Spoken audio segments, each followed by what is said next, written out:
Biana Mametra Diamond na se ni team no na de adu so no eye nkomodie nemom se etumi ekwa abonten ni etna studio edu dwumadie yi brewa ye nwumako bi ene bo ye chidom Dominion herbal powder ye do mase eye diabetes na ha ana stroke ana woni padua no ene ye wo ya wakoma no ho nsem ebre ya na ho aye otitiriti o kidney no so obo ho ban de mesro so obetimi abo ho ban no boost immune system na Dominion herbal powder eno ena wo hia wo mo ewo enkokọ na wo de won mo adi ensa wo so de hia ne se wo de teaspoon ba ko aka wo warm water ho anopa ne anwumre no anonom Dominion de etimi eye no wonum bi eboa wo na nyarewa hodo bi e wo de padua no mu no eyi e de afri ho enti yemfra homan 0543 158 195 0543 158 195 na on Dominion herbal powder penifo edi enkomo nkrabata ne de Kumase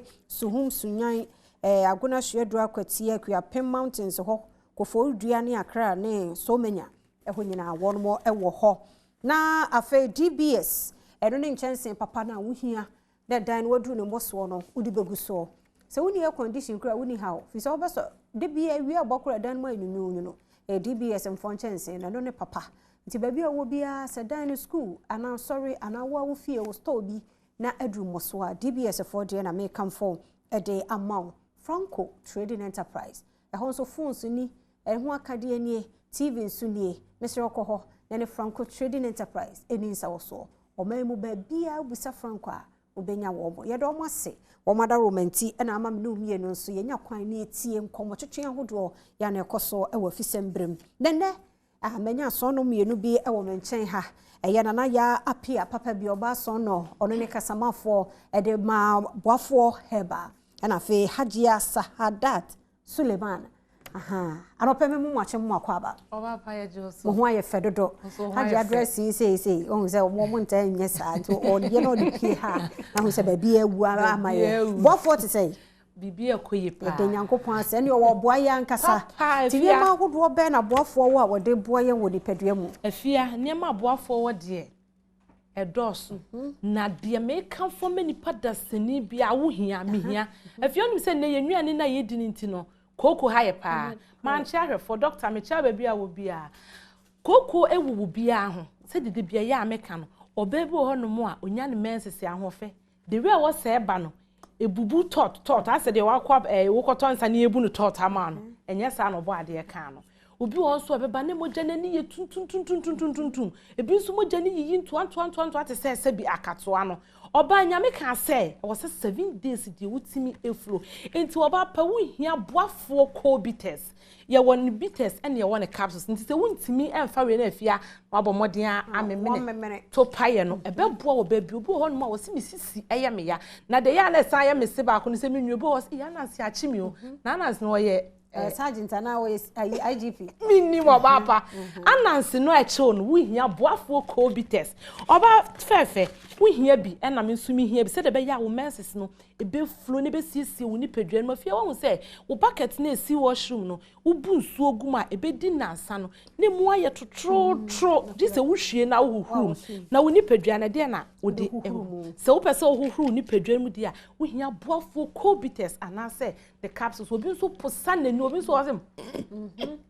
na shumne ni hunu mu nyina keka ni minim oba fefe ni nyina eye koko se de medi kaka no mi wo bi wo bi na se wo koko asibetu na wanya ofa ahodie dia na de se wo hia boafo cobites wo bi ehia ti se wo penfo ana wo bi a wo ma abofra no fo no de enye ma se wo be no na nti sa de ama me entina ho na ma koko endokro na do koko enni wunya afia onim de koko betimi ayew minua koko betimi ama wani ankasa na be gi wani afum se afia se wo ya wesa enti wan treat e betimi ama wani no ebekọ entina ho no mo wani ne wo kanea wusisi na be ma watna kemu sa wusisi na achia wusisi ne chia wo bi be wisu yila ma pa o ɛhɔ na abehu so wato no obi yɛ den kenkan emane masa enti ni padua bia wo hia boafo cobites ye woni bites ne woni capsules enti na say we no emane mema na no obi a no maame obi a wontimi nom ɛyɛ akwala ana obi a wo breastfeed ana say wafa yefunu na sente saade a me anopa mi ba mi bo amame mi bo mi kokowia ya na ma nom na no pa ne anumre anopa ne anumre na wonnum wei ensa anum wei wonnum wei anopa wo pa betimi ato num enu to num wei na anopa na anumre wa memene to pa ye ni adwuma kro na na ye nto bia ehia boafo enu pa no obi a no ntimi ensuo no na wa memene to pa ye eno so be mienu anopa mienu anumre na aboa ni padua bia wo hia boafo cobites mami we so mo ye ntafo ye oboafo herbal cream ne ye oboafo herbal soap afi adwuma ye minua we erade ejia wale na esiesie oni padua no se honamani nsapa ko de sedwi badwi ba kro yam kakarere dia de obeya ne se wo beyi semena no na wape adan enchine ni bi na wo de akese no na ansa na no medwafo gi se wadware awie enye se wate semena ho asem nti na wo se wo di awie na kodware dabe wo dware wie a no wayi asei nete ti wo de adan enchine no gu nsuo no ma ne nane na wo de abo nsuo no na se ha ne nsa no eji aboso na wo de afefa so wo de fa so sima kakra bi ebewo ewo wie a na wabɔ modin ati enku ni bi na wo de asra bia na wo de semna ne ye no na wo de mesimi dofo ensa ne te sen enum ano no na sa wo de ye wunku no wo samna no na after wadware wie sa na wo so ye no mo ena kakarewie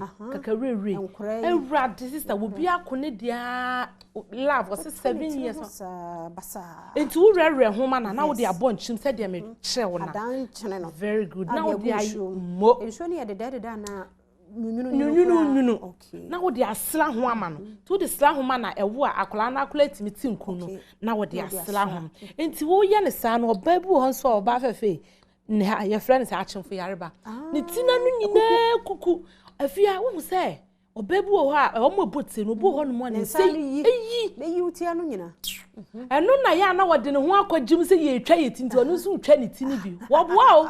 enye ne ti twa na abanye ti twa eni na kuku dabi ne ti na nya fe wo bi nsa eyi tentimi de oba akra wo kosalman ka wo kita wo boafo herbal cream bi nipa na wie no na wa mane de afefa wuti na se amam be ma wuti nwi na ye brum fe kama na hana na obi ho say yes wo your best sima e ma wuti anu enyina mfa ho eti atwanyu dabi amfata we nkotwa wuti nse tetayi a enkoyi tetayi enti wo hia boafo herbal cream ni bi na oba pa wonim de betimi aya ama na aya ama me wadwale wi ano pase na wape cotton na watibi na wo de asisi wa hemfi better ewrade wo be ye tight wanya wo mense se wie nsuo nkitenkiti ni nyina kanifiri ho yin kani bibie fruit mu se watwa clean na nesi akwarie so a wo hu se yes wo tutu tata won nam atechem saafolo nsuo wadenden ze ba bia wo kowura no ehokoye wo sent papa bi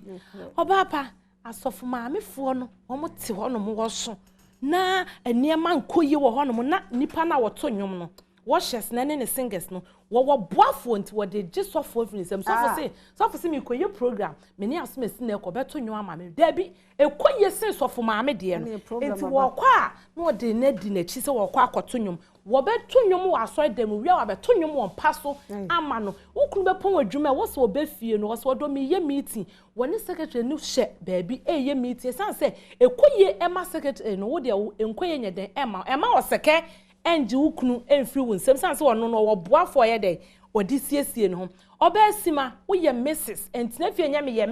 Mrs ema secretary ni ukunu ema akola na osu adwuma ni ukunu ema obi a utimu senka enya ne seso ba dabi utimu se na oba sima te se me pa de na mini bia akola ketu awi a oboti anase wo su adwuma ejimi kunu wo boafo nti oba wo pese wo di mu na wo sipi na wo sita oba me pa atwo me kanfo boafo herbal cream ama fasisi o ahemfie na wonufo asenso wodi bia ye honom oba bia wo hia bi na afia me wie ne sa na me wie rei opemu na kasani male popa paswa eni abeto no ha ene de me dia to na ya monitor nso afia se wuti eye wo yapa no wuti bi se ya na wo de afefa wo mama so na wo de ahye wanya code no na watwea komu ni nyina etu atwa mami wo honam aye wo ya wachi kase wo sisi ba bia ya wo bia no wo hia malema wo bia hia se ya mana ya yanso se de ai tese wo mami ehye di ntuma kata ho ade chen ya na eko ese ne upunu ho no ente se upunu ho no we nsu ya wo boafo manpower boafo manpower emema na matographic na manfo kenka no enta won mo ma wo bi nsu wo yire ma wo bi de wo yile to edi agro wankasa ade ne ya wo dia no untimi adan na wo ma wo yire mfa waduane ensi dining table so no floor honey darling baby ne floor coffee papa bra be fo waduane no wo de chance aduane na to chance a we eti nko na ase no so nko na tese wo mmo adwuma e ba se ne ma nye dey enko yenti be me bia wo hia boafo manpower na ya floor honey darling your food is ready yes and one no hadia kabie auzu billahi minash shaitani rajim bismillahir rahmanir rahim ina fata kowa ya tashi lafiya yan waye na maza da mata maganin ga boafo ko bites maganin koko ne yana ma kowa aiki don me gidana ya sha kuma maganin na da kyau ciwon kunkuru mara in kina al'ada kina sha yana wanke maifanki kuma yana wanke gangan jiki don koko mugun abu ne yana da cuta muna da ruwa muna da tablet in baka ka sha ruwan kuma kai ka sha tablet don aiki guda yake yi wanga bai aiki daban bai aiki daban